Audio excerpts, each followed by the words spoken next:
I think they did a great job of doubling, and it was different. I haven't seen that, and so definitely caught me off guard a little bit. Jeremy, Coach always talks about how he can teach you something and how you could immediately apply it.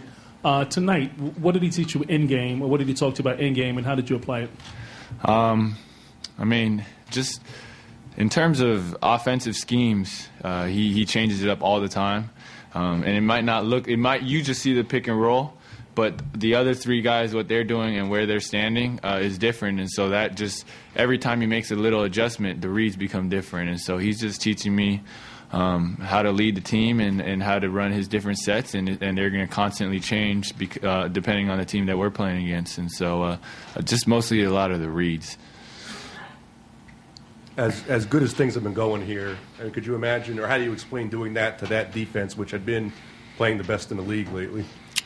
They're obviously a great defensive team, a great team altogether. You can't just win a championship by not being a good defensive team. And so, but we came out and we moved the ball, and we had a lot of people that contributed tonight. And I think across the board, the efficiency was just was there from everybody, and so that's just when you play like that on offense and you have a lot of weapons going at the same time, something's going to open up, something's going to give, and tonight we just try to balance that out and get everybody involved.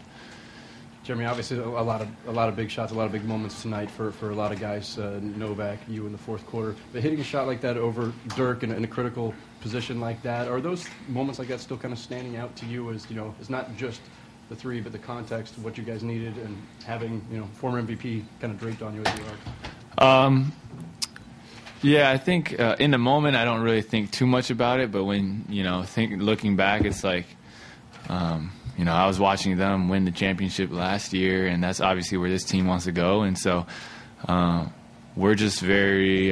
This is helpful to us, not just me, but to us, just to be able to see where our team can go and what we can become, and I think that's the biggest takeaway from tonight.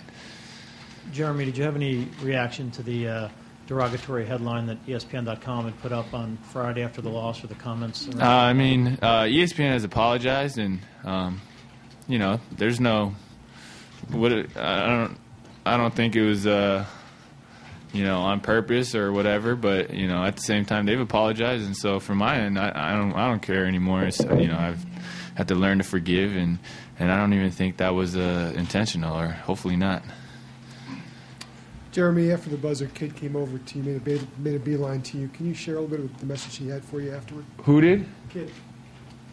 Jason Kidd.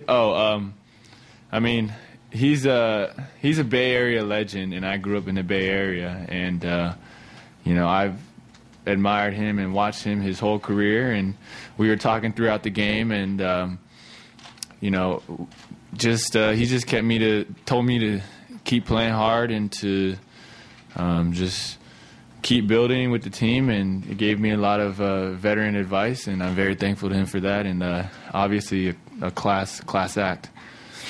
Jeremy, your grandma has been very supportive to you and try to watch every game as you play, and I'm not sure if she watched tonight, and we watched this game in midnight in Taiwan, mm-hmm. but she is becoming the most grandma in Taiwan. So do you have any words to say to her? Obviously, I love my family. I love my relatives. One special request I have is for the media back in Taiwan to kind of give them their space, because they can't even, go to work without being bombarded and people following them. And so I just want people to respect the privacy of my relatives in Taiwan. And I think that's, hopefully this will get back to everybody, because they need to live their lives as well. Jeremy, we know you have very close relationship with your grandmom, just as what they say. Have you recently talked to her? And if so, what is it? If not, if you want to say something to her right now, we can send it back to Taiwan. I haven't had a chance to speak to her, but I've been talking to some of my uncles, but I'm going to talk to her soon, and every time she calls my dad and make sure if I'm there to say hi, and so we'll talk soon.